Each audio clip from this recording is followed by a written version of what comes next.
Dormir, c'est peut-être naturel, mais se réveiller, amis téléspectateurs, c'est un miracle. Et quand Dieu nous permet d'avoir la vie, la santé, tous les jours, il faut lui dire merci. Surtout quand on passe plus de dizaines d'années sur Terre. 10 ans, 20 ans, 30 ans, 40, 50, 60, 70 ans. C'est extraordinaire. Remercions Dieu pour la vie qu'il nous donne. Et ce matin, je voudrais avoir une pensée pour toutes ces personnes qui célèbrent un an de plus aujourd'hui. Nous, à Matin Bonheur, on vous souhaite un joyeux anniversaire. On ne vous souhaite que du bonheur et que vos yeux ne connaissent pas des larmes de peine, mais que des larmes de joie. Que votre vie soit embaumée de joie et de succès. Amis téléspectateurs, on a une pensée particulière à une grande sœur qui a célébré un an de plus hier. Il s'agit de Astou So. Astou, on te fait un gros bisou. On te souhaite un joyeux anniversaire. Même si on est en retard et que c'est pas le jour J, c'était hier, nous, on pense à toi. On pense aussi à une mémé qui ne cesse de diffuser de l'amour autour d'elle. Entourée de sa famille, de ses enfants, de ses petits-enfants, arrière-petits-enfants, elle a célébré 70 ans. Il s'agit de maman Angibel. Mémé, ceci, c'est pour toi. Gros bisous. Joyeux anniversaire encore une fois.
Mémé Angibel, gros bisous. Merci pour tout ce que tu fais pour la nation, pour nous, tes enfants, tes petits-enfants. Et que Dieu te garde encore 70 ans. On a envie de te retrouver quand tu auras 140 ans. J'aimerais bien voir à quoi tu vas ressembler. Parce qu'à 70 ans, tu es toute fraîche comme si tu avais 30 ans. Gros bisous, Mémé, gros bisous.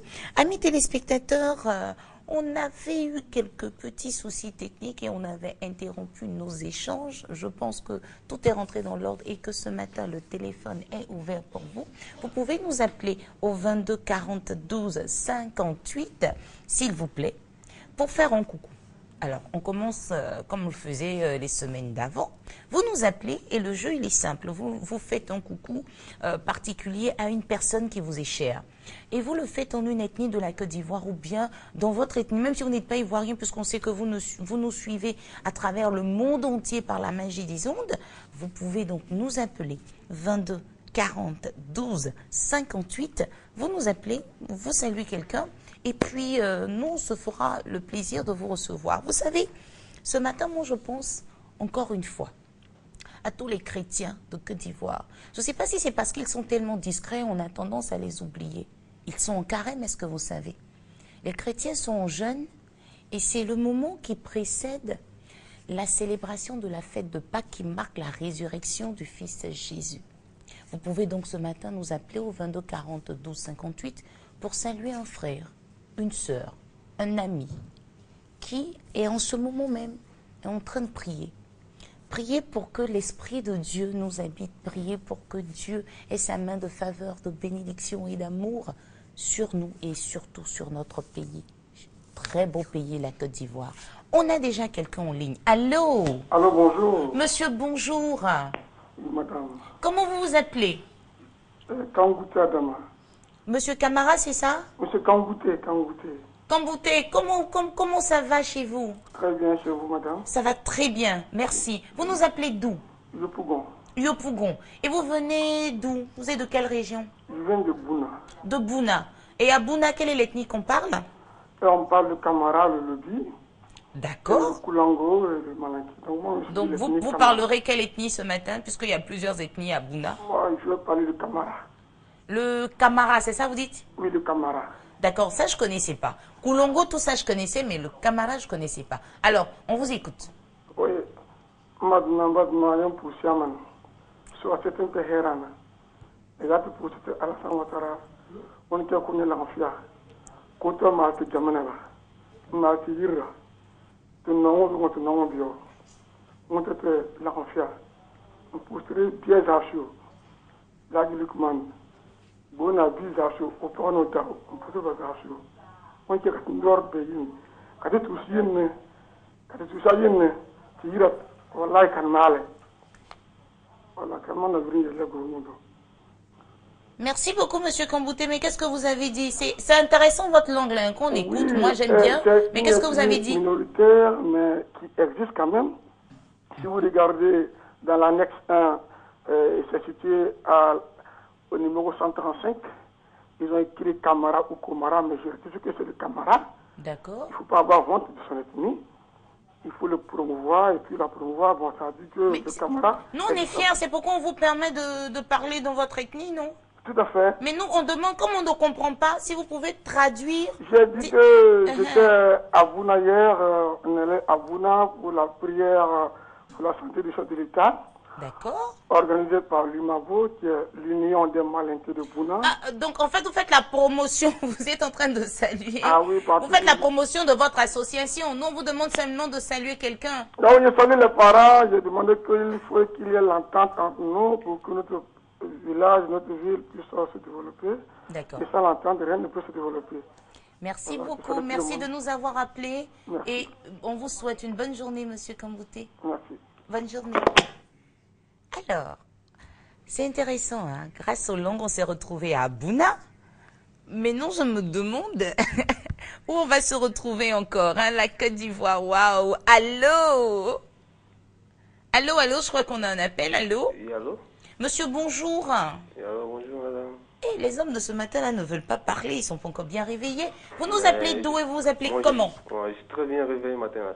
Ah, mais j'entends pas la voix chaude, là. Ah, ok, ok. Ah, ok, ok, d'accord. Vous nous appelez d'où et vous vous appelez comment? Bon, je m'appelle Koulibaly Fama. Koulibaly Sana. Fama, Fama. Fama, d'accord. Monsieur Koulibaly, vous nous appelez d'où? Vous appelez la commune du Plateau? De la commune du Plateau. Oui. D'accord. Vous êtes au travail ou bien vous êtes à la maison? Bon, je suis à mon travail. Vous êtes au travail. Oui. Votre employeur sait que vous êtes mis à côté pour regarder Matin Bonheur? Non, je suis chef de service. Je suis à l'état-major de force républicaine. Ah oh. Bon, je fais quoi? Je suis au garde à vous. Qu'est-ce que je fais? Qu'est-ce que je fais? D'accord. Alors, vous voulez nous saluer en quelle ethnie ce matin? Bon, ils sont en Djoula seulement. En Djoula. Et... Mais on me dit, il y a des gens qui disent que Djoula, c'est pas une ethnie. On dit Malinké, tout ça. Donc, je fais comment? C'est la même famille. C'est Malinké seulement. D'accord. Donc, allez-y. On vous écoute. Un coucou en Malinké. Pardon? On sort comment? Mais vous attendez. Faut faire une dédicace. Non, moi, je comprends pas. Oui, il faut faire une dédicace. Je sais pas, mais Annie, seulement, on est bloqué. Bon, même Bamso Fora. Avec Waké. Anine Dokomuso, Anine. Et puis. Anine Mbalaman de Nimela. Ala Bidjola. Kanye Kaso Nozama. Bitele Nogoyani. Amine. C'était juste ça. Merci. En fait, j'ai mes collègues dans le studio qui comprennent, qui est en train de me dire comment on doit répondre. Soit à un moment donné, on doit dire vers la fin, on a fait des bénédictions, on dit Amine. Mais oui. Vous avez dit quoi exactement, bon, Monsieur Koulibaly? J'ai dit seulement que j'adresse une salutation matinale à ma maman. D'accord. Elle s'appelle comment, maman? Ma maman s'appelle Aïda Radiara. D'accord. Et à mes petites soeurs, mes soeurs qui sont à Waké. D'accord. Et puis à mes parents d'Abidjan et mes collègues aussi de travail. D'accord. En tout cas, Monsieur Koulibaly, avec beaucoup de plaisir, on vous a eu ce matin. On vous souhaite de passer un agréable moment suivant toujours matin bonheur. Merci beaucoup. Merci beaucoup. Bonne journée. Bon, je ne pourrais pas trop parler parce que le monsieur il dit qu'il est quelque part où les gens ils peuvent donc nous mettre au nôtre. Ah, ça fait plaisir. Alors, le temps qu'on ait un autre appel, je voudrais faire oh là là, un gros bisou à la famille Kangouté du côté de Daoukro. Je reviendrai sur cette dédicace parce qu'on a un coup de fil. Allô? Allô? Allô? Oh, j'adore ce bonjour. genre de voix. Bonjour, monsieur. Mais c'est pas vrai, il est parti. Sa voix, il était chaude. Oh là là, il va revenir, j'espère. Alors, on est ensemble jusqu'à, je veux dire, au bout de fil. Il est quelle heure déjà? Est-ce que je vois sur mon écran? Dans 2 minutes, on va fermer le téléphone. Vous pouvez nous appeler au 22 40 12 58. Donc, gros bisous à la famille Kangouté du côté de Daoukro. Monsieur Kangouté Ibrahim qui vient de Bouna aussi. Madame Kangouté Fatou qui, elle, travaille à la mairie de Daoukro. Et ça, c'est de la part de Orokia Sissoko, votre fille, qui vous fait de gros bisous. De gros bisous. Numéro de téléphone ouvert, 22 40 12 58. Orokia, elle a chaud avec les autres membres de sa famille. Bon, j'aurais pas dû dire que c'est elle qui faisait la dédicace, mais c'est déjà fait. D'accord? Elle nous donnera d'autres noms à citer. En tout cas, nous, on veut vous dire merci de rester toujours scotché devant votre petit écran pour suivre Matin Bonheur. Je crois qu'il est exactement 6h59, amis téléspectateurs. Bon, on va prendre un dernier appel avant d'interrompre cette rubrique. Monsieur, bonjour. Madame, bonjour. Qui est au bout du fil? Qui est dans mon téléphone? C'est un monsieur. Bonjour, monsieur. Bonjour, madame. Oh, j'adore votre voix. Comment vous vous appelez? Je m'appelle Kamara Siaka. Kamara Siaka, vous nous appelez d'où? J'appelle d'Abidjan, Riviera 3. Riviera 3, non, je sens que vous êtes bien réveillé ce matin. En tout cas, très bien réveillé. Oh, J'ai fait je le suis sport le contente. matin. Oui, je suis contente de vous entendre. Alors, vous parlez quelle ethnie ce matin? Je parle le Kamara. Ah, Kamara, ça dit que Bouna a l'honneur ce matin. En tout cas, Bouna ne veut pas rester en reste. C'est formidable. Alors, on vous écoute pour votre dédicace. Ben, c'est pour saluer ma grande sœur Abouna. Bien. Non, on fait ça en ethnie. Ah, on ne fait pas en français. Je vais le dire en Kamara, bien sûr. Donc, allons-y directement. Ça va rien nous pousser à venir. Quand on tenait d'avoir été bien tard, Mayam Bolia qui poussait. Bon, manière bien. Donc, il y a poussé quoi. On peut l'ancien. Toi, tu es sûr que c'est ton ethnie de parler comme ça. Mais Velafel, on n'entend plus bien. Vous n'entendez plus bien. Ah, Velafel, il n'a plus bien entendu. Tu es sûr que tu parles bien l'ethnie là. Il y a un peu de l'ancien. Ah, on n'est qu'un petit peu malade. ah, On peut te voir où il s'est. ah, On quelques longtemps. ah. Le bien aussi. Et qu'est-ce que vous avez dit? Vous avez pensé à votre soeur? Je salue ma grande soeur. Oui. Elle est à Bouna. Elle s'appelle comment? Je dis que ça fait longtemps qu'on s'est vu. Elle s'appelle comment? Elle s'appelle Sata Kamara. Sata Kamara, voilà. Sata Kamara. Voilà. Oh, oui. D'accord. Que Dieu nous donne la santé, Amina. la longévité, Amina.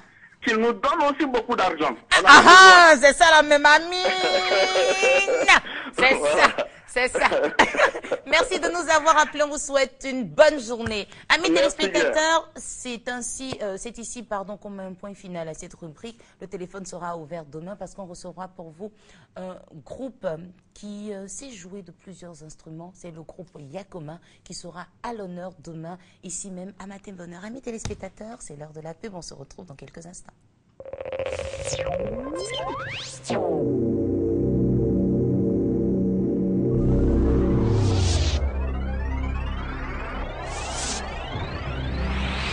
La Fondation pour le renforcement des capacités en Afrique, en collaboration avec le Programme Pays de renforcement des capacités et le Secrétariat national à la gouvernance et au renforcement des capacités, organise à l'attention des bénéficiaires et partenaires du projet RIDA phase 2 un atelier régional de révision du cadre de mesure des résultats de projet du 24 au 26 mars 2014 au Novotel Abidjan. Objectif de cet atelier, fournir une orientation claire aux bénéficiaires, aligner les cadres de mesure des résultats des projets sur le dispositif global des performances du projet RIDA, sensibiliser les bénéficiaires sur les implications liées aux changements intervenus dans le fonctionnement de la Fondation.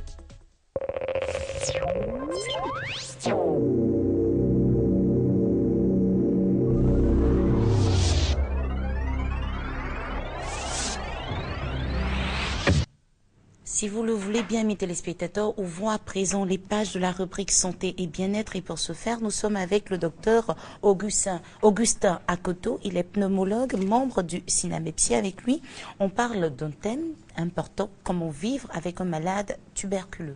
Bonjour docteur. Bonjour. Merci d'être avec nous ce matin. Ça nous fait plaisir de vous avoir. On vous demandera seulement de parler fort, parce que c'est le matin. Alors, ça va? Ça va. Bienvenue sur notre plateau. Vous êtes pneumologue, membre du SINAMEPSI, et donc on va apprendre à vivre avec un malade qui souffre de la tuberculose. Mais avant, dites-nous, c'est quoi la tuberculose? La tuberculose, c'est un microbe qui se contracte, qui est contagieux et qui se contracte par la respiration de l'air dans lequel le tuberculeux a toussé. Et donc, c'est par voie respiratoire que le microbe entre dans l'organisme et il va s'intéresser pour la plupart du temps pour la forme pulmonaire au poumon qui est le souffle de vie et qui va s'attaquer et le détruire, l'attaquer et le détruire. D'accord. C'est ça la tuberculose. D'accord. Et donc le malade va mourir s'il n'a pas eu le traitement. On a déjà eu à vous recevoir plusieurs fois sur le plateau. On a fait plusieurs séances pour bien expliquer ce que c'est que la tuberculose. Mais aujourd'hui, on aimerait s'intéresser à ces personnes-là qui vivent avec des malades, des tuberculeux. Alors, déjà, l'air est contaminé. Si moi, je dois veiller sur un tuberculeux, quelles sont les précautions que je devrais prendre? D'abord, l'enjeu pour lequel le syndicat est entré dans la danse aux côtés du ministère de la Santé pour combattre cette maladie qui détruit la population. Il faut dire que 9 millions de personnes dans le monde souffrent de tuberculose et qu'il y a 1,5 million qui décèdent chaque année. Chez nous, en Côte d'Ivoire, la lutte est ancienne et l'organisation est très corsée par le ministère de la Santé, le pouvoir public et le programme national de lutte contre la tuberculose qui a mis en place des stratégies de mise en route de traitement, de diagnostic et de traitement de la tuberculose. C'est pour cela que ce programme a ouvert 16 centres antituberculeux dans toute la Côte d'Ivoire et donc 133 centres de diagnostic et de traitement de la tuberculose. C'est une maladie grave. La gravité aujourd'hui est encore de mise et ça demeure un problème, un réel et grave problème de santé publique pour la Côte d'Ivoire. Pourquoi? L'année dernière, nous avons dépisté, le ministère, avec le programme antituberculeux, a dépisté 25 000 tuberculeux en Côte d'Ivoire. Et parmi les tuberculeux, il y a 61% qui sont des cracheurs de BK. Le BK, c'est le bacille de la tuberculose. Et donc, c'est ces 61% qui sont très, très contagieux. C'est pourquoi le problème demeure encore grave. Les efforts ont contribué à ce que 80% de ces tuberculeux soient guéris. Mais encore, ce qu'il y a à noter, c'est que 9% sont perdus de vue. Et ceux qui sont perdus de vue ne prennent plus le traitement qu'ils ont commencé. Et en ce moment-là, ils deviennent très dangereux et vont générer les multirésistants au traitement antituberculeux. Premier problème. Deuxième problème, c'est qu'avec l'émergence du VIH-Sida, la tuberculose va constituer la première cause de mortalité des Sidéens. Troisième chose, c'est que malgré tous les efforts qui ont été faits, le gouvernement et peut-être la communauté internationale doit prendre suffisamment de dispositions et l'intégration des stratégies de lutte contre les deux pandémies, le VIH-Sida et la tuberculose, est actuelle et s'intensifie. Pourquoi il faut prendre des précautions lorsqu'on vit avec un tuberculeux? D'abord, le tuberculeux lui-même, c'est-à-dire le malade qui tousse depuis plus de 10 jours et qui n'a pas été guéri, qui n'a pas pu trouver satisfaction malgré les traitements apportés, doit se présenter à un des centres les plus proches, que ce soit un centre public ou un centre privé. Tout le monde est outillé pour approcher, faire le diagnostic de la tuberculose et mettre à la disposition du malade le traitement qu'il doit prendre tous les jours, chaque matin, pendant 6 mois. C'est un traitement qui va être observé, qui va être supervisé par un des parents pour que la guérison soit totale. 2e, 4e et 6e mois, il doit se présenter au centre antituberculeux ou au centre où il prend le traitement. Le centre de traitement, il y en a beaucoup en Côte d'Ivoire. C'est très rapproché du lieu d'habitation des malades. Et donc, il doit prendre régulièrement son traitement et aller régulièrement à ses rendez-vous où des examens vont être faits, surtout les examens de laboratoire sur les crachats, pour confirmer l'évolution de la guérison, jusqu'à la guérison totale au 6e mois, qui sera confirmée par les examens de laboratoire. Ça, c'est pour lui. Pour lui aussi, il doit être isolé dans une chambre. Il doit avoir sa chambre à lui seul, avoir son couvert à lui seul. Il ne doit pas cracher n'importe comment. Il va cracher dans une cuvette, un récipient fermé. Et il doit se protéger la bouche avec un mouchoir avant de tousser. Il ne doit pas tousser mais le récipient comment. dans lequel il va cracher, qui va le vider, on prend quelle précaution pour vider ça? Lorsque c'est rentré dans l'eau ou dans le sable, c'est le vent qui transporte le béca. Non, donc, on parle aujourd'hui de comment vivre avec un tuberculeux. Un tuberculeux, oui. Donc, on voudrait savoir, quand il a craché, puisqu'il est malade, on doit s'occuper de lui. Quand il a craché dans le récipient, il faut le vider. Oui, on ne prend aucune précaution, on ne risque pas d'être malade. Non, on ne risque pas d'être malade, voilà, puisque le germe s'envole pour entrer par voie respiratoire dans le poumon pour contaminer. Mais le temps qu'il a craché, non, ça s'est envolé alors. Enfin, moi je parle comme peut-être une tante et un tonton qui doit surveiller un malade, donc je veux bien comprendre. C'est pourquoi il faut l'isoler dans une chambre. Dans une chambre à lui seul. Il n'y a plus la proximité, la promiscuité, il n'y a plus la proximité de quelqu'un, parce qu'avant d'être au traitement, il était déjà contagieux.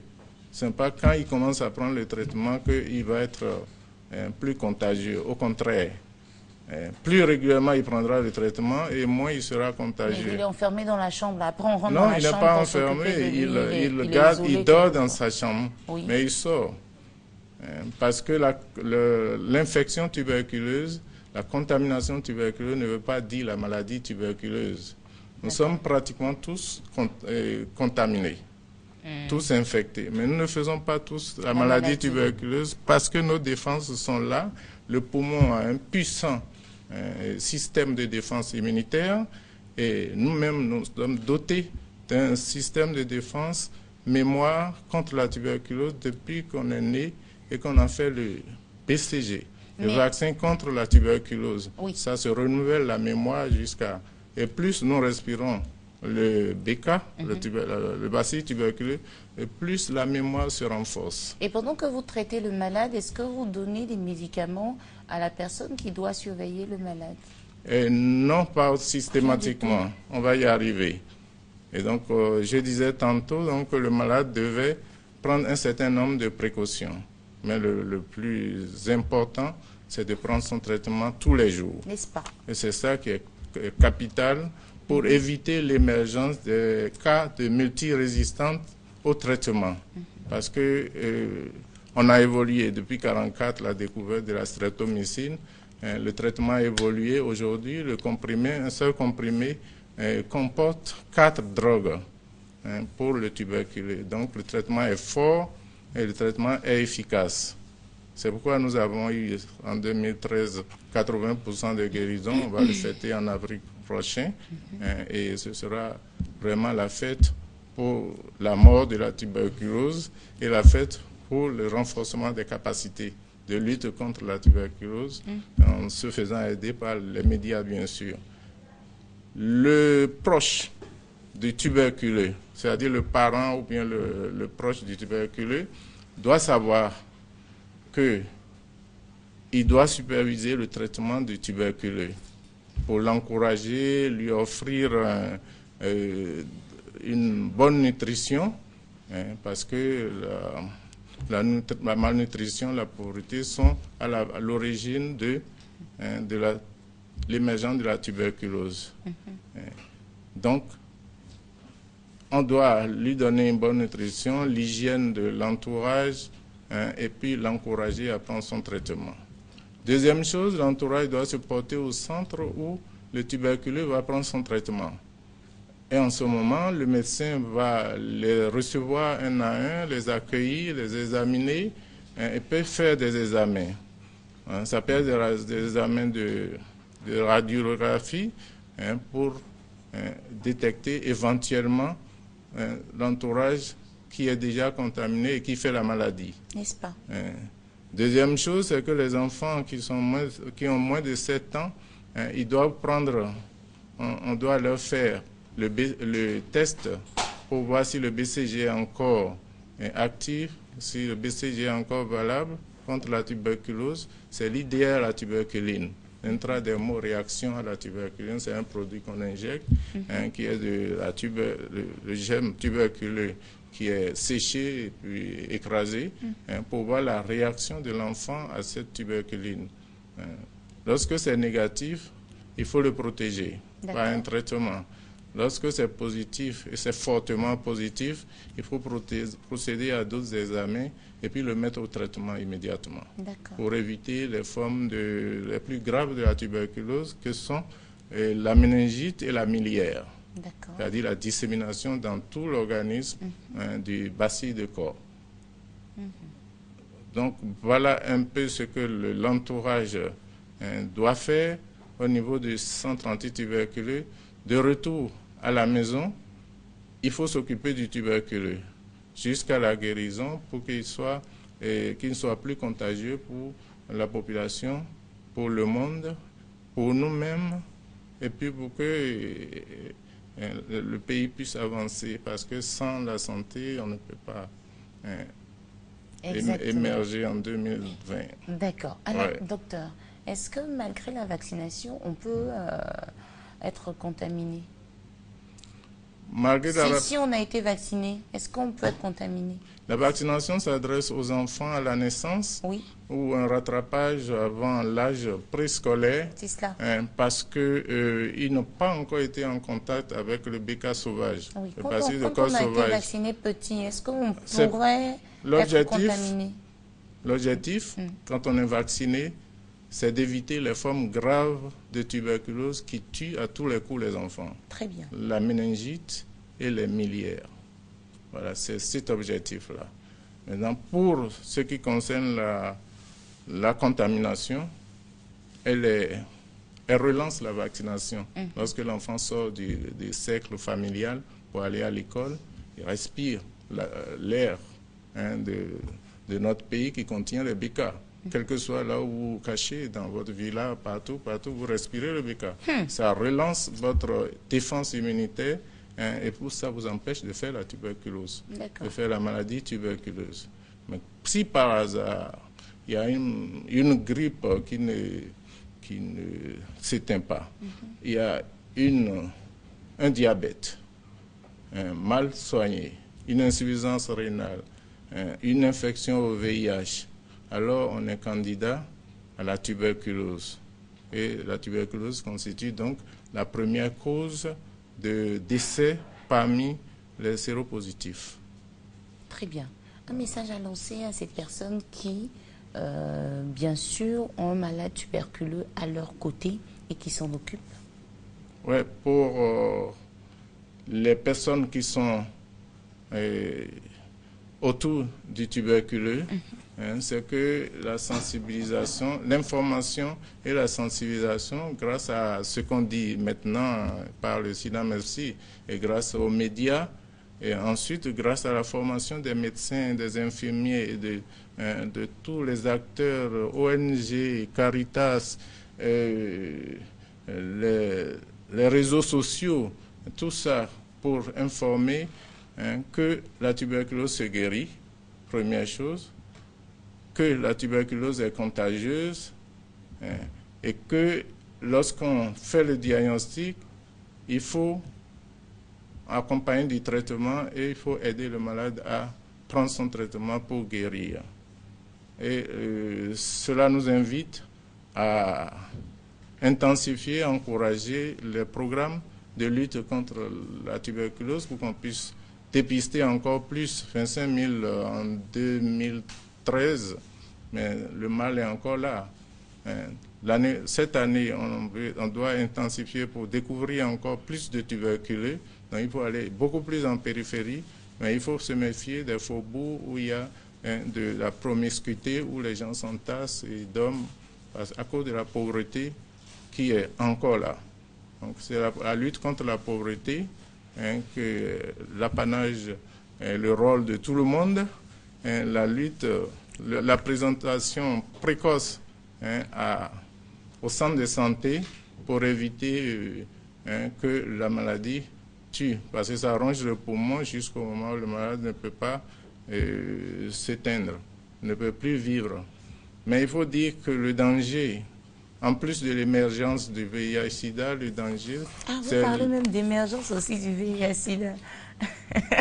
Oui, non, juste pour rire, je vous laisse faire votre conclusion. C'est lié un peu. Oui.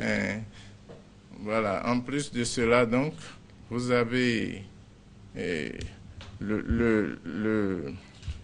l'émergence des formes multirésistantes de la tuberculose, multirésistantes au traitement. Cela dû à, je me souviens, un cas d'une jeune fille étudiante qui a passé 1 an dans nos structures parce qu'au cours des événements en 2011, elle n'a plus eu son traitement qu'elle avait commencé auparavant. Et donc elle est devenue multirésistante, elle était vouée à mourir. Parce qu'en dehors du traitement que nous avons sous la main et qui est très efficace, d'autres alternatives sont rares. Et le traitement le schéma de retraitement pour les cas de multirésistants, ça coûte plus de 10 millions pour une personne. Voilà. En tout cas, oui, allez-y. Donc, la tuberculose reste un problème de santé publique, un problème grave de santé publique dont nous devons tous nous occuper, quel que soit où nous sommes. On doit se joindre à la communauté internationale pour tirer sur la sonnette d'alarme et organiser les acteurs sociaux pour lutter contre cette maladie qui se guérit, mais qui est contagieuse. Très bien. Malheureusement. Merci beaucoup, docteur Akoto. Vous êtes venu nous aider à comprendre comment vivre avec un malade qui souffre de la tuberculose. En tout cas, merci de vous être déplacé. On vous souhaite une excellente journée. Merci d'être venu nous instruire. Merci à vous tous pour l'équipe de la RTI, à la direction de la RTI. Merci beaucoup. Le SINA Merci est toujours avec vous pour élever le niveau de compréhension de nos populations et pour continuer de se battre pour le bien-être de la population et pour le développement. Merci à vous. Merci beaucoup, docteur. Sophie Combé-Oyourou est bien installée pour la rubrique L'école de la vie. Avec elle, l'art oratoire est à l'honneur. Et aujourd'hui, comment organiser ses idées pour un bon discours? Waouh, c'est vrai que souvent on part dans tous les sens. Sophie Combé-Oyourou, bonjour. Bonjour Naomi. Merci d'être avec nous. Un réel plaisir pour nous de vous recevoir pour l'école de la vie. Comment organiser ses idées pour un bon discours? C'est la question de ce jour. C'est la question de ce jour à laquelle je vais répondre.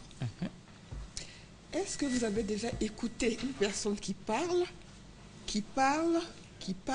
et à la fin... Qui dit rien. Non, on lui demande, mais en définitive, qu'est-ce qu'on doit retenir? Et ce n'est pas faute d'avoir écouté. Exactement. C'est parce que le discours, les idées ne sont pas bien organisées. Un discours dont les idées sont bien organisées est facile à suivre, est agréable à écouter et on le retient facilement. Il y a une évidence que on ne doit pas perdre de vue. Le discours est fait pour être écouté et non pour être lu. L'auditoire n'a pas la latitude de revenir sur un point que j'ai entendu au départ, mais je n'ai pas bien compris, non. Donc les idées doivent être bien organisées et toutes concourir à bien faire passer le message. D'accord. Mais bien faire passer le message, on le fait comment? On le fait comment? D'abord, il faut déterminer quelles sont vos intentions. avec mon discours, qu'est-ce que je veux faire? Est-ce que je veux persuader? Un instant. Moi, je vais prendre un exemple tout simple. Hein. Voilà. Je vais prendre un exemple tout simple et vous allez nous donner, vous allez nous faire, voilà, le schéma. Comment ça se passe? Alors, je dois arriver, je sais pas, devant un auditoire. Je suis en train d'organiser mes idées là dans ma tête, c'est grave, waouh! Faire un discours. Je peux vous donner un exemple. Moi, je peux. Oui, vous avez un thème. Vous avez un thème. Je peux vous donner n'importe quel thème. Quelqu'un veut parler du basket. Bon, voilà, un exemple. Je veux parler du sport. Je veux parler du sport, précisément l'importance du basket pour les jeunes. Vous devez vous poser une question. Est-ce que je veux persuader les jeunes à faire du basket ou bien je veux informer simplement les jeunes sur ce que le basket peut les... Bon, là, moi, je veux persuader. Persuader l'auditoire. D'accord. Donc, ça, c'est la finalité générale. Attends, je me pose la question en fonction du thème. Vous vous posez la question pour que vos idées puissent concourir à développer votre message. D'accord. Vous posez la question. La deuxième question que vous devez vous poser... Donc, j'écris là, persuader. Persuader. La deuxième question que vous devez vous poser, à l'issue de mon discours, qu'est-ce que les jeunes doivent faire ou même doivent comprendre? Il faut que les jeunes doivent comprendre, ça doit tenir en une seule phrase. Les jeunes doivent comprendre que le basket, c'est bien pour leur santé, ou bien le basket développe l'esprit. Je ne sais pas ce que vous voulez dire aux jeunes. Vous voyez ce que vous voulez dire aux jeunes. En fait, pour parler aux jeunes, la caméra, c'est la carte. Ah, la caméra est là. Voilà, la carte. Donc, je veux inviter les jeunes à faire un sport sain pour pouvoir se distraire, par exemple, après les cours. Je veux leur enseigner que faire du basket, c'est bon pour leur santé puisque c'est du sport. Je veux leur enseigner que faire du basket, c'est aussi se faire des amis. Je veux leur enseigner aussi que faire le basket, c'est aussi une source de revenus si demain je deviens professionnel. Il y a une chose que vous ne devez pas faire d'abord. Quoi? Donner trop d'informations en même temps. On m'avait dit de recenser les idées, c'est ce que moi j'ai fait. Oui, mais moi, ne donnez pas trop d'informations en même temps. La finalité particulière doit tenir en une phrase. Ah, donc ne pas faire comme ce que j'ai fait, de trouver le message essentiel que je veux faire passer. Je ne sais pas combien de temps vous avez pour passer votre discours. D'accord. Si vous avez 10 minutes, 7 minutes, vous ne pouvez pas donner trop d'informations. D'accord. Vous en choisissez 2, par exemple. Je veux montrer aux jeunes que le basket est bon pour la santé. Donc, je peux recenser tout ce que j'ai envie de dire, enfin, les grandes idées, et puis je sélectionne maintenant les 2 idées importantes que je dois faire passer ce jour-là. Ce jour-là. C'est ça? Oui. D'accord. Une fois que vous avez dit, je veux informer les jeunes sur l'importance du basket pour la santé.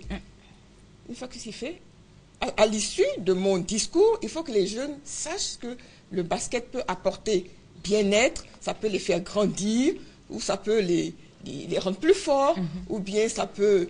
Bon, on recense tout ça. Et puis, vous classez vos idées. Par ordre de priorité? Non, vous les listez. On les liste tout simplement. Par exemple, le basket apporte la santé. Ça apporte la santé. Le basket... Qu'est-ce que vous pouvez dire à propos du basket? Il apporte la santé. Le basket... Je me fais des amis en jouant au basket? Bon, je me fais des amis en jouant au basket. Ensuite, une troisième idée. N'allez pas plus de 4 idées. N'allez pas plus de 4. Oui, parce que les études ont montré qu'un auditeur moyen retient 4 maximum. D'accord. Donc, on peut être de 2 à 4 maximum. On ne va pas au-delà. Très bien. Ensuite, vous étayez maintenant chaque idée. Vous dites que le basket apporte la santé. Vous devez maintenant étayer cette idée-là. Donc, il faut apporter des arguments. Des arguments, des exemples, des anecdotes, des statistiques.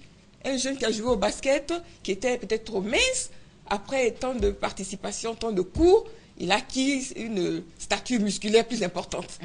Ou bien, les études ont montré qu'un jeune qui joue au basket pendant tant de temps, il fait ceci, il fait cela, il résiste aux maladies, la tuberculose, par exemple. Par exemple. Ouais. Ou bien, un jeune qui joue au basket, il fait ceci, il fait cela. Vous avez tous les arguments qui tournent autour de cette question-là. Je vais marquer une pause, excusez-moi. J'ai un problème de concentration ce matin. Parce que là, il y a les femmes de la FENACOV ici qui sont venues avec un petit déjeuner ici grave là. Je sens une très vous très bonne dans le studio. Ah, mais vous sentez aussi. Il est très bien envoyez l'apprécie parce que c'est un peu compliqué. On ne peut plus continuer. Diane, s'il vous plaît, il faut vous dépêcher de servir. Elles ont dit, on est fatigué de prendre le café quand on vient le matin à matin bonne heure. Donc, elles vont apporter de l'apprécie. S'il vous plaît, docteur Sophie Combé et moi-même, on est pressés parce que Vous n'aurez pas dû emmener ça au studio si vous n'étiez pas prêt à servir. Bon, le message est passé. On peut continuer. C'est grave, oui. Donc, c'est pas grave, c'est normal. C'est normal. Ah, le ventre est en train de réclamer. Oui, allons-y. La première idée, c'était que le basket était bon pour la santé. Vous avez vu, j'ai argumenté autour de cela, avec des anecdotes, des statistiques, etc. Et puisqu'on parle de basket, on ne va pas trouver des anecdotes trop sérieuses. Hein. Il faut que ce soit un peu décalé. Décalé, ou bien qu'il soit, oui. Il ne faudrait pas que ce soit trop sérieux, les jeunes vont s'endormir, parce que c'est à des jeunes qu'on parle, ou bien. D'accord. On tient compte de son auditoire. On tient compte de l'auditoire, sa jeunesse, sa culture, etc. On tient compte de tout cela. D'accord. Pour vraiment apporter, donner le message selon le niveau de l'auditoire. D'accord. La deuxième idée était laquelle? Le basket peut faire des amis. Voilà. Et vous argumentez autour de cela. Vous savez, le basket, c'est un esprit d'équipe. Donc, vous êtes 5, mais je ne sais pas l'équipe de basket. Je ne suis pas sportive. Hein. Moi non plus. C'est 5. Et toi aussi, joue au foot ici, ils ne savent même pas. Il y a combien de personnes dans une équipe de basket? Vous expliquez comment, après les matchs, vous pouvez vous retrouver. Vous expliquez comment, même pour jouer en équipe, il faut se comprendre, il faut tout cela. Et puis, vous avez quelques arguments. Des arguments pour dire que le basket vous donne des amis pour la vie. Ensuite, la troisième idée, je ne sais plus c'était laquelle, on avait dit la santé, les amis, et puis, bon, le basket peut vous éviter de dévier, d'avoir de mauvaises fréquentations, puisque la loisibilité est mère de tous les vices. Exactement. Faire du basket, donc vous argumentez aussi avec cette idée-là. Mais il faut pas aussi donner trop d'arguments, et puis après, on s'y perd, c'est ça? Oui. Comme on ne donne pas trop d'informations, on ne donne pas aussi trop d'arguments. Vous donnez juste les arguments qu'il faut. D'accord. Voilà comment vous organisez vos idées. Petit ça, c'est pour le développement. Mais avant de développer tout cela... Il y a l'introduction.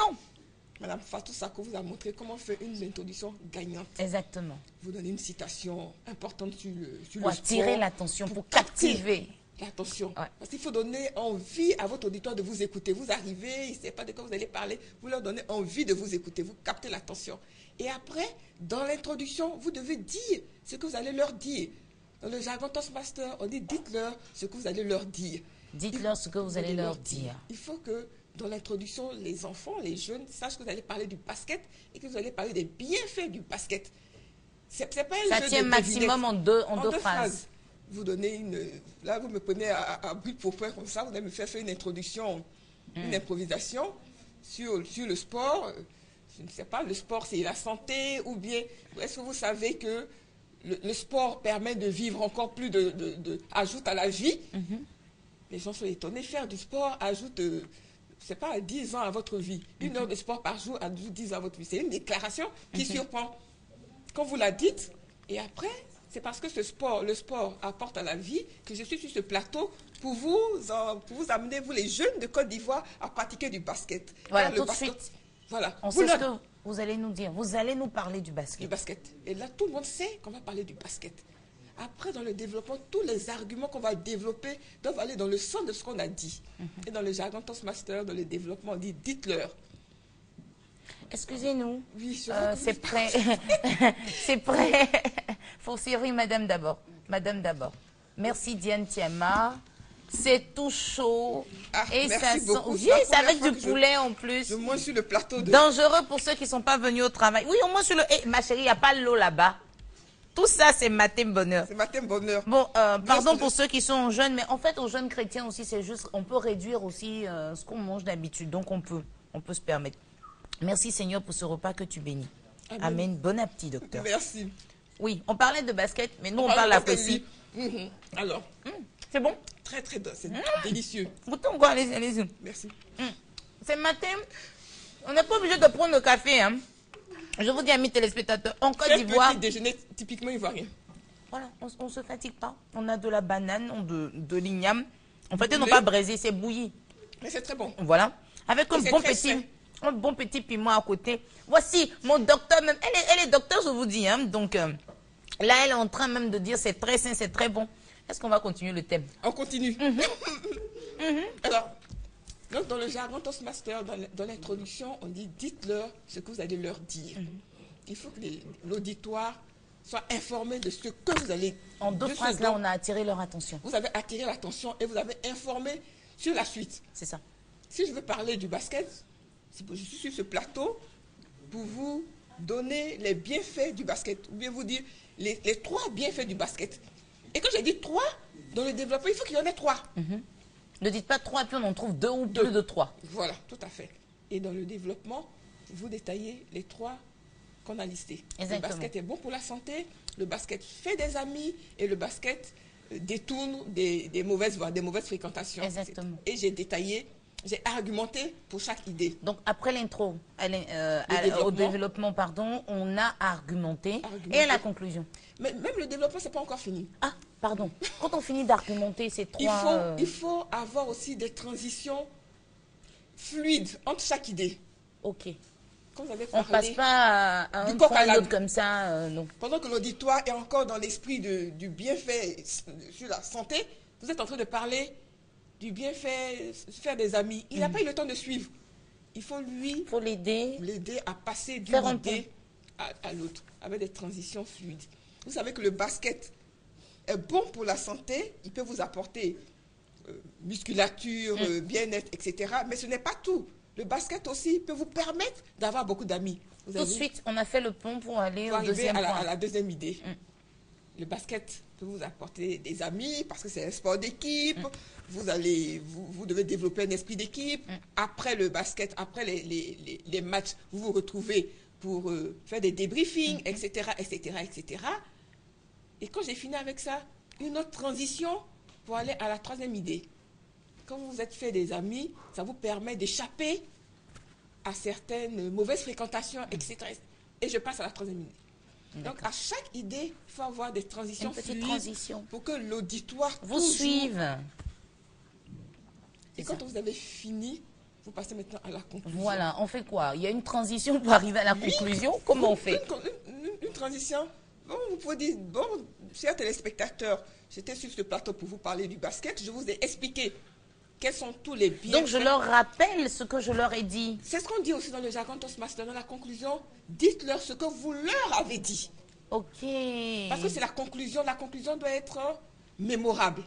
Ok. C'est ce qu'ils vont retenir en particulier. Donc, si c'est pour persuader les jeunes à faire du basket, vous leur rappelez brièvement les bienfaits du basket et puis vous les appelez à l'engagement. Jeunes de Côte d'Ivoire, ne traînez plus dans la rue. Le basket peut vous apporter la santé, peut vous apporter des amis et peut vous permettre de réussir votre vie. Engagez-vous dans le basket.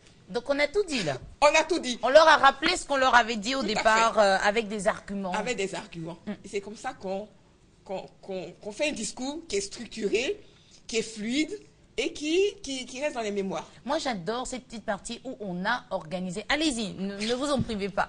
J'adore cette petite partie où on a organisé nos idées. Alors, pour la première étape, pour faire son introduction, il suffit simplement de se demander si on veut distraire, persuader, tout ça. Qu'est-ce qu'on a envie de faire. Quand on sait ce qu'on a envie de faire, ensuite, on liste nos idées. Ça, c'était général. Quand je vais informer, c'est général. D'accord. Après, il faut que ce soit particulier, la finalité particulière. Je vais informer sur quoi. Et je veux informer qui? Qui et sur quoi? Parce que là, on parlait aux jeunes. Si c'était aux mamans, on allait trouver d'autres arguments. Je veux informer les téléspectateurs. Je veux leur donner les 3 clés qui leur permettront de vaincre leur timidité, leur peur de parler en public. Ça, c'est une finalité particulière. À l'issue de mon discours, les auditeurs doivent connaître les 3 clés qui leur permettront de vaincre leur timidité. N'est-ce pas? Ça, c'est clair. Et donc, dans mon développement, je liste les 3 clés qui leur permettent de vaincre la timidité et je construis autour. Et une fois que j'ai fait ça, c'est la finalité particulière. Ensuite, maintenant, je développe mes idées. C'est comme un maçon qui bâtit sa maison, quoi. Oui. Tout doucement, étape par étape, on construit le discours. C'est-à-dire, quand on veut parler à son patron, quand on veut parler à ses employés, quand on veut, à la maison, je veux discuter avec mon époux et le convaincre, par exemple, d'envoyer les enfants aux États-Unis, il faut que mon argumentaire soit bien structuré. Je me prépare. Je me prépare. Oui. Et j'organise mes idées pour ne pas le perdre et pour arriver vraiment à le persuader. Exactement. Et voilà pour tout. Une fois qu'on a bien déterminé la finalité particulière, ce que je veux que l'auditoire retienne ou je veux que l'auditoire fasse, je construis toutes mes idées autour de cela. Il faut éviter de faire de longs discours, c'est-à-dire que comme on a construit notre discours depuis le début, on peut se permettre de retirer certaines choses qui ne sont pas vraiment importante. Parce que là, il y a des gens quand ils font des discours, chaque argument doit aller dans le sens de ce que vous voulez faire. Chaque mot, chaque phrase, chaque argument. Donc, et le fait d'avoir développé la finalité particulière, ça vous concentre. Ça vous recentre même sur ce que vous voulez dire. Si j'ai parlé des 3 clés pour vaincre la glossophobie, qui est la peur de prendre la parole en public, la première clé, c'est bien préparer son sujet. Je détaille, bien préparer son sujet. La deuxième clé, c'est se détendre, donc faire des exercices respiratoires avant de prendre la parole. Je détaille, je montre comment faire les exercices respiratoires. La troisième clé, c'est la pratique. Il faut pratiquer, je détaille. Et je ne vais pas au-delà. Je ne vais pas aller parler de je ne sais pas, tout mon argumentaire tourne autour de ces trois idées, avec des transitions fluides. Et à la fin, la conclusion permet, soit si c'est un discours informatif, de résumer tout ce que j'ai dit, soit si c'est un discours persuasif, d'appeler à l'engagement, d'appeler à l'action, etc. Merci beaucoup. Parce qu'avec vous, on apprend beaucoup et on sait qu'un discours, on le fait tous les jours. Sans s'en rendre compte. Parce que quand vous causez, vous parlez à quelqu'un, vous lui exprimez une idée, c'est un discours que vous faites. Oui. On n'a pas forcément besoin d'être devant des milliers de personnes pour dire qu'on fait un discours. La communication, c'est un instrument qu'on utilise tous les jours. Comme vous avez dit tout à l'heure, une femme qui veut convaincre son mari, elle fera un discours. Elle fera un discours. Vous partez draguer une jeune fille, vous allez faire un discours. Il faut montrer la fille va vous dire oui ou non, elle fera un discours. Donc, il faut qu'on s'apprête parce que dans tous les domaines de notre vie, le discours intervient. J'ai fait une bonne conclusion. Ah oui. J'ai fait une bonne conclusion. Alors, j'ai envie de parler un peu de votre... je ne sais pas si c'est une association, c'est les Toastmasters. Les Toastmasters. Comment vous vous retrouvez et quelles sont les personnes qui peuvent adhérer? Toutes les personnes peuvent adhérer aux Toastmasters dès lors qu'elles ont plus de 18 ans. Je me tourne vers la caméra.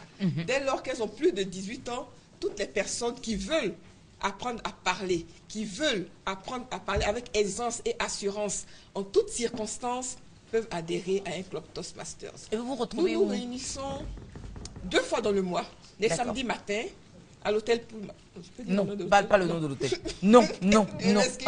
Vous vous retrouvez dans un hôtel de la place, les samedis matins, à 8h30.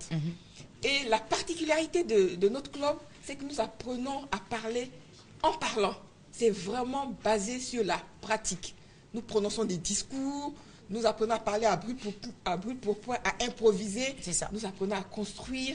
Vous faites il y a des tests. Chacun peut faire la pratique ou non? Tout le monde fait la pratique. D'accord.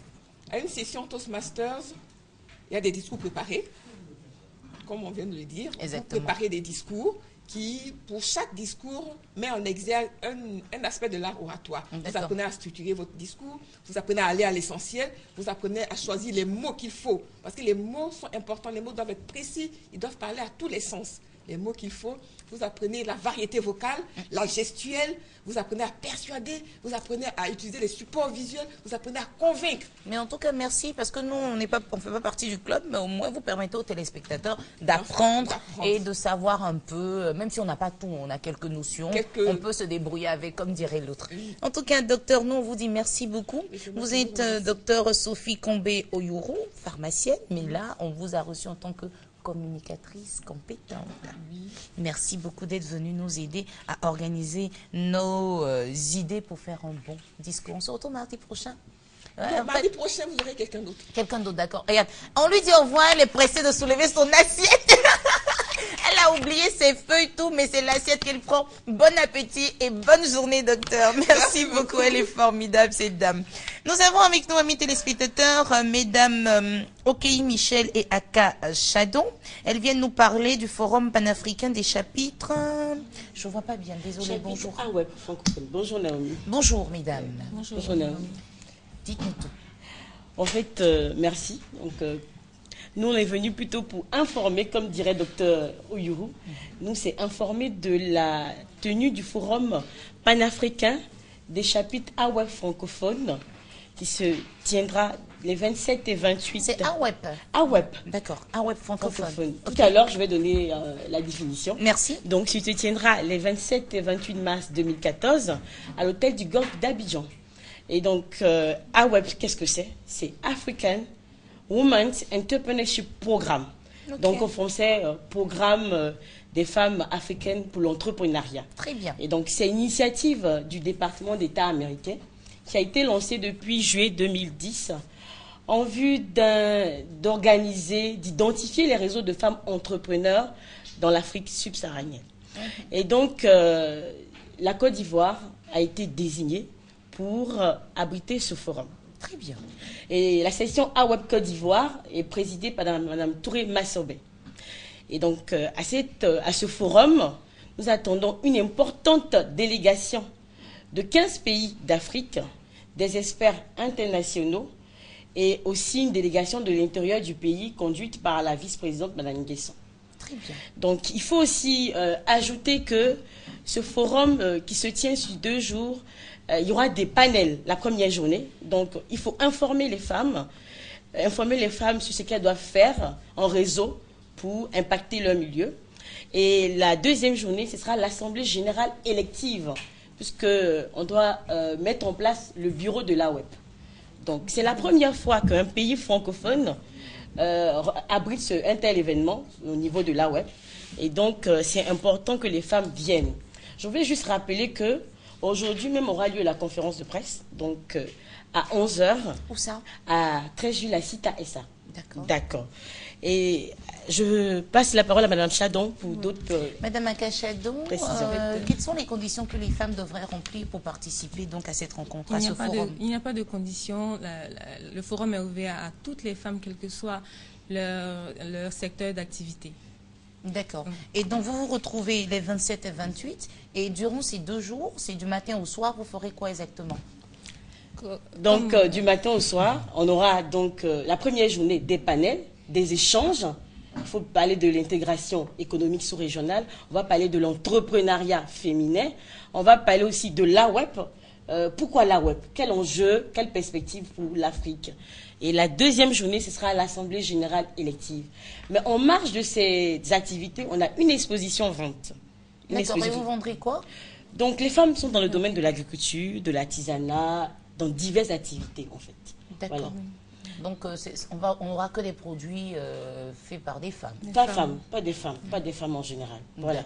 Produits faits par des femmes, tout simplement. Je voulais dire que ce forum est sous la présidence de Mme Kabanyale, qui est ministre auprès du Premier ministre chargé de l'économie et des finances, et qui est la marraine même de l'AWEP.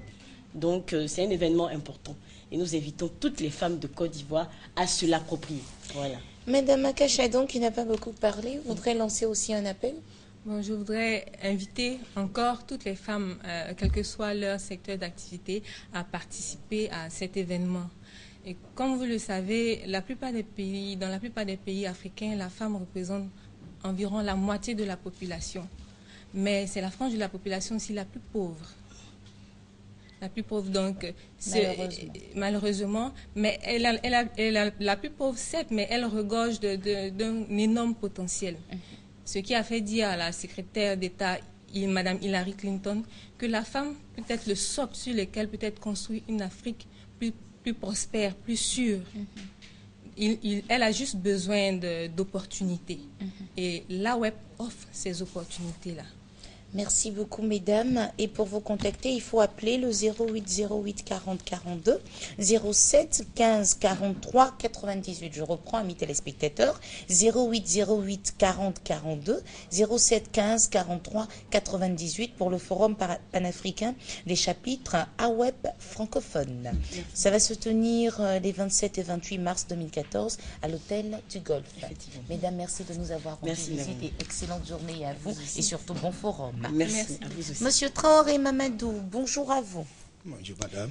Vous êtes là au nom du ministère du Commerce et de l'Artisanat. Avec vous, on parle de quoi exactement? Avec le ministère du Commerce, de l'Artisanat et de la promotion des PME, nous allons parler de la première édition du marché ivoirien de l'artisanat, le MIVA. Très bien. Et ce marché ivoirien débute quand, finit quand? Vous attendez qui? Dites-nous tout. Le marché ivoirien de l'artisanat, la première édition, le MIVA, commence le 7 avril pour se terminer le 13 avril au Palais des Sports de Trècheville.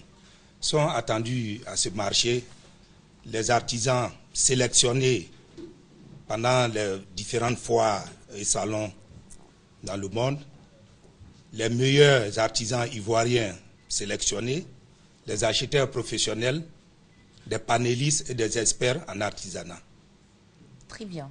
Et pendant une semaine, le Palais de la Culture, au Palais de la Culture, on aura droit à... Au Palais des Sports de Tréchy. Au Palais des Sports. Tout à fait. Je suis tellement habituée au Palais de la Culture, j'ai du mal. Oui. Donc au Palais des Sports, on verra plusieurs artisans faire montre de leur art, nous proposer ce qu'ils savent le mieux faire. Tout à fait. Parce que le MIVA, on a dit qu'on va faire la promotion de l'excellence.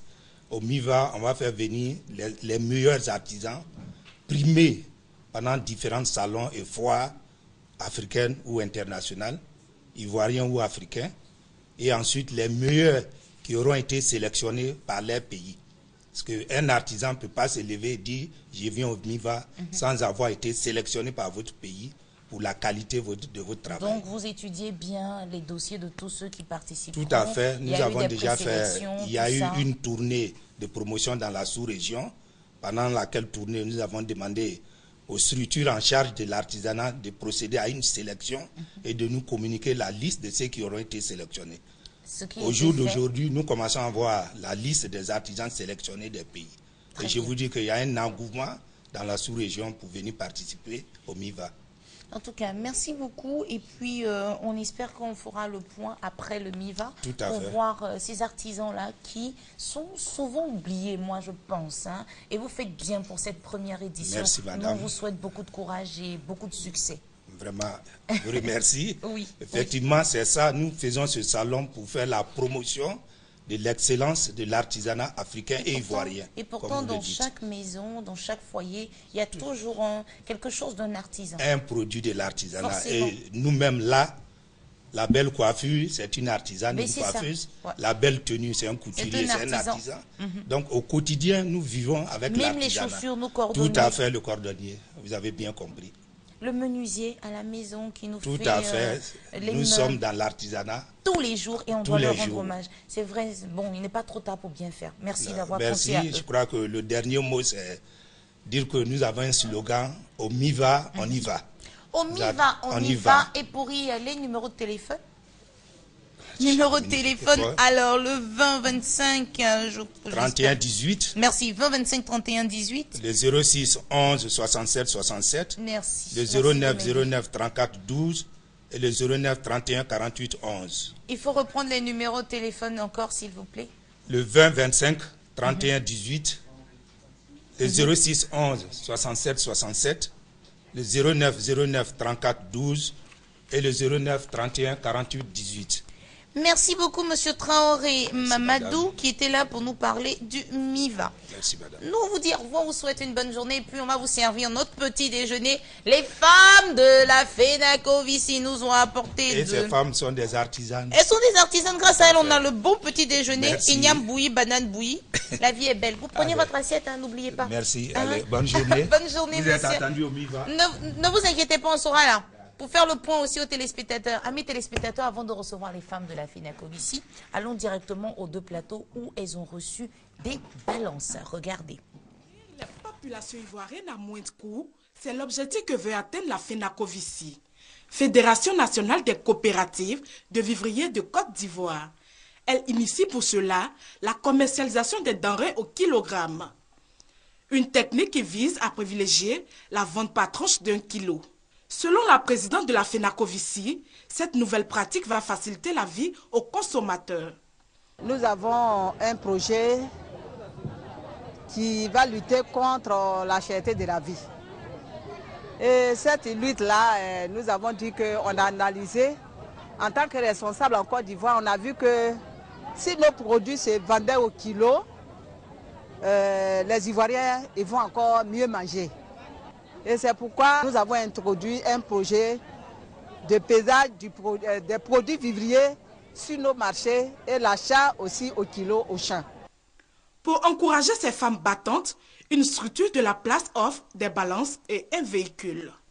Nous sommes très contents et nous remercions cette organisation qui a pensé aux femmes de Côte d'Ivoire et la population ivoirienne. Parce que ce que nous allons faire, ça ne sera pas seulement au niveau des femmes, c'est tout le monde qui va bénéficier, tous les foyers qui vont bénéficier. Nous disons grand merci à cette organisation.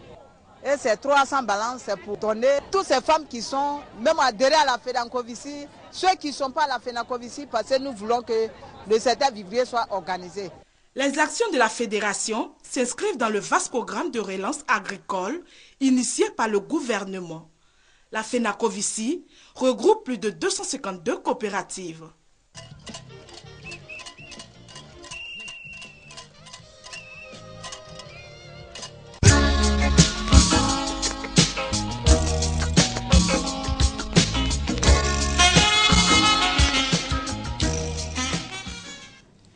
Avant de recevoir les femmes de la FENACOVICI, amis téléspectateurs, nous avons un communiqué à vous annoncer. Ce sont des mamans et avec leur bénédiction, on vous lit donc ce communiqué.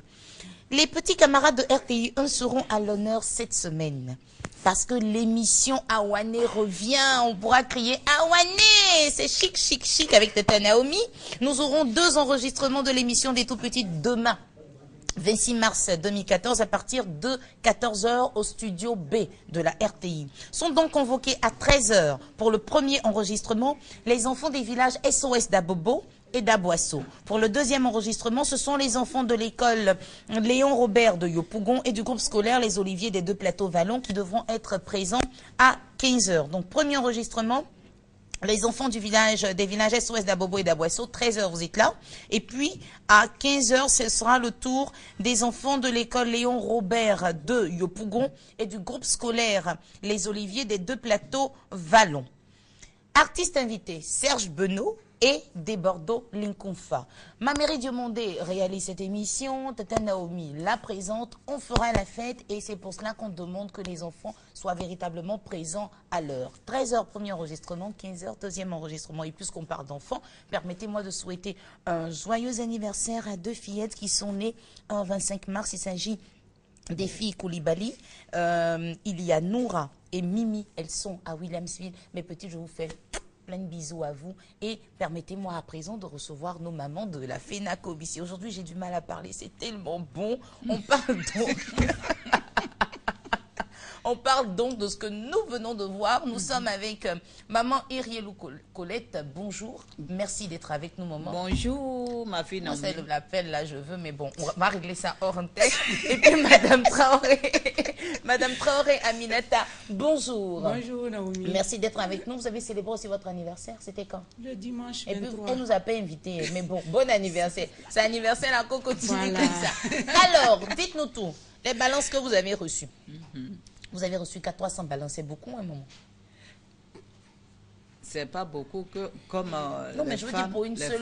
Oui, pour une seule organisation qui pense aux femmes de Côte d'Ivoire qui donne 300 balances, c'est beaucoup. C'est beaucoup même, c'est beaucoup. Et lui, il a compris les cris. Comment vous allez répartir ça? On a réparti par commune. On a réparti par commune, oui. Donnez tout 300 à une seule commune en même temps, puis quand quelqu'un d'autre va donner, on continue. Oh là là, mais ça, c'est pas là qui vient.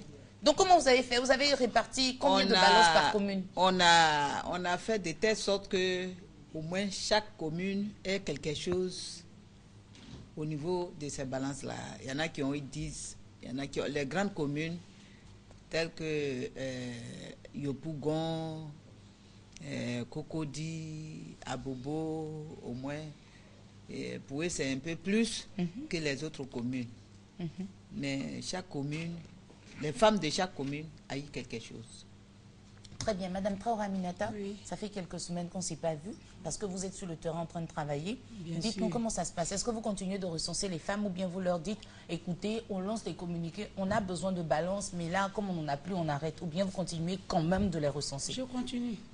Tout à l'heure, je vais lancer un appel à toutes les femmes qui veulent les balancer, nos camps se faire recenser, se faire reconnaître par la FENACOVICI, parce que nous voulons aider les femmes.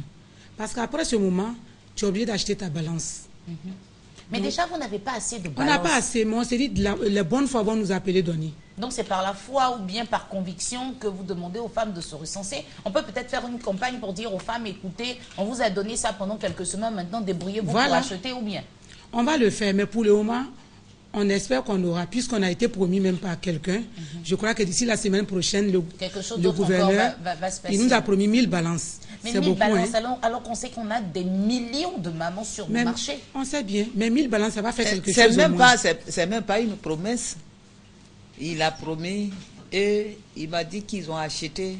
Il attend un petit moment qu'il est un peu libre et puis bon, il va nous faire la remise. Et là, vous avez combien de femmes recensées? Et dans quelle commune? Chez moi, à Cocody seulement. Ce que j'ai, ça vaut plus de 300 femmes. D'accord. Si à Cocody seulement, on a déjà plus de 300 femmes parce qu'elle travaille au marché des deux plateaux, donc elle s'est chargée de recenser les femmes de Cocody. On a Port-Boué, Koumassi, Marcory, Trècheville. Bon, écoutez, comment on va s'en sortir? Mais en tant que la mère, les mines balance, on saura comment faire pour que chaque commune ait quelque chose. Il y a 300 femmes qui sont recensées à Cocody.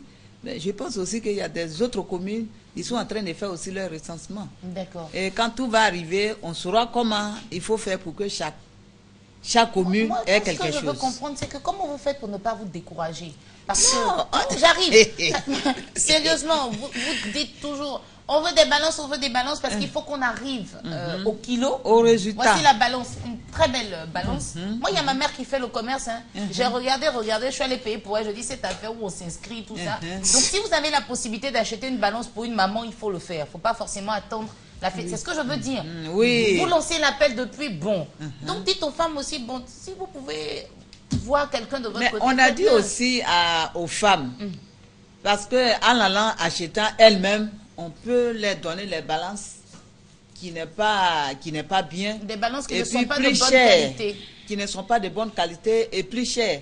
Alors que si elles viennent se recenser au niveau de la FENACOVICI, nous, on a la capacité de trouver les bonnes balances et puis moins chères pour les donner. Très bien. Donc, il faut qu'elles s'adressent à nous pour ne pas les briger. Surtout. En tout cas, nous, on parle des balances aujourd'hui avec la FENACOVICI. Et vous, du côté de Cocody, quel est le numéro de téléphone qu'il faut composer pour être recensé? Le 01 72 22 49 ou le 66 31 28 36. Vous allez regarder cette caméra-là et vous allez passer votre message à toutes les mamans qui nous regardent et qui ont besoin de balances. J'ai dit à toutes les femmes de Cocody et un peu partout à Abidjan qui veulent des balances qu'elles viennent s'inscrire au niveau de la FENACOVICI, parce que nous voulons revenir sur la vente au kilo au niveau de la Côte d'Ivoire, comme dans les autres pays. Pourquoi pas? On peut le faire. Et c'est rentable pour tout le monde, pour celles qui vendent et pour celles qui consomment. Donc, on fait appel à toutes les femmes de se faire recenser. Parce qu'après ce moment, tu seras obligé d'acheter ta balance. Très bien. Ça, c'est au niveau de Cocody. Maman, numéro de téléphone, parce que toi, tu gères... toute la Mon numéro de téléphone, c'est 08 84 11 92. Ça marche maintenant. Ça marche. De toute façon, on appelle tellement que, comme dirait l'autre, il y a embouteillage. Oui, il y a embouteillage. Même si mon téléphone